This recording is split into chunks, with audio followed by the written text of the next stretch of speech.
Hi and welcome back to my channel, The Ruby Tuesday. Today we're talking about Outside the Wire, a Netflix original movie. Before I get into the review, please do give me a thumbs up and comment down below. Let me know your thoughts on this film. What is your favorite Anthony Mackie film? And also, what is your favorite Netflix action film?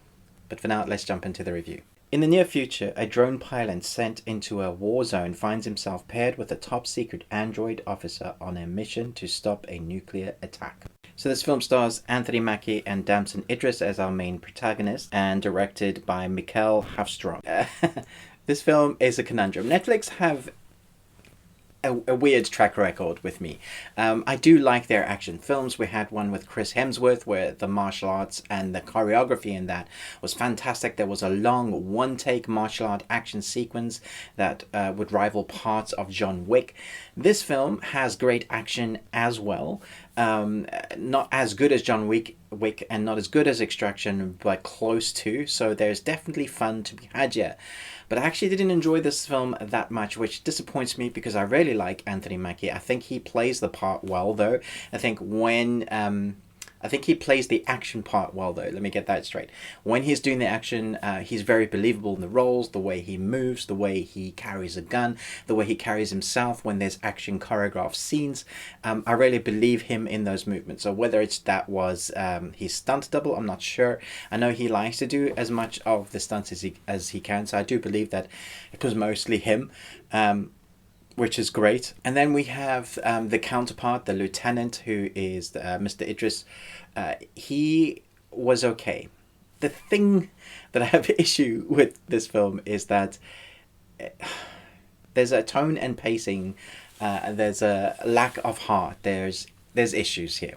It runs longer than it should be, about the hour and a half mark. I looked at my watch and I looked at the time left on the film and I was like, when is this film going to be over? And that's weird for an action film. These are the types of films that I normally give huge amounts of breaks to, and I have worrying feelings in my tummy about saying anything negative against Anthony Mackie. I know he has a huge following. I myself like him. I'm really looking forward to The Winter Soldier and The Falcon, that miniseries that's coming up from Marvel. Love him as the Falcon and in other films. In this one, we also have the counterpart, who is a decent actor. We've seen him in stuff like Black Mirror, which I thought he was very good in.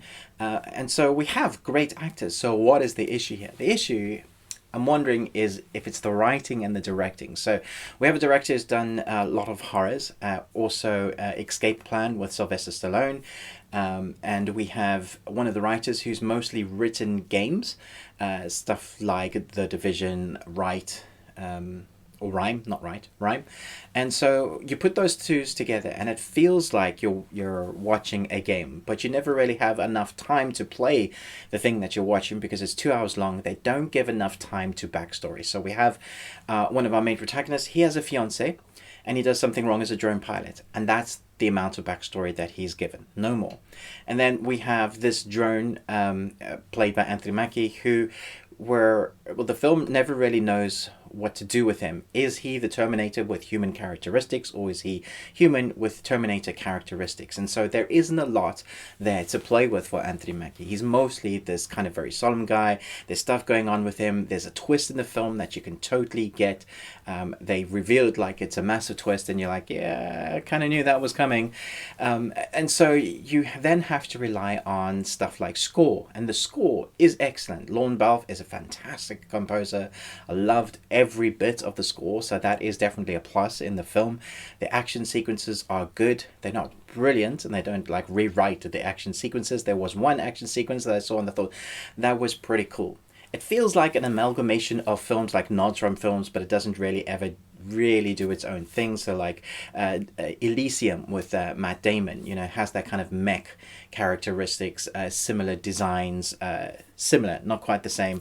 It also feels very Terminator. So it's picking and choosing from these genres. It's an action sci-fi set in the future with, tech kind of Terminator vibe. And you see it coming from a mile wide. So then you have to rely on the characters that you're given. You have to emotionally engage with them. And not until the hour and 40 mark did I really start feeling anything. It was the last 20 minutes, the culmination in the storyline, that I start feeling something. When they completely got to the point of what they were trying to say, that I feel like, oh, okay, I'm slightly invested now. And that's an issue because you've spent an hour and 40 minutes trying to get to that part where you really give a crap.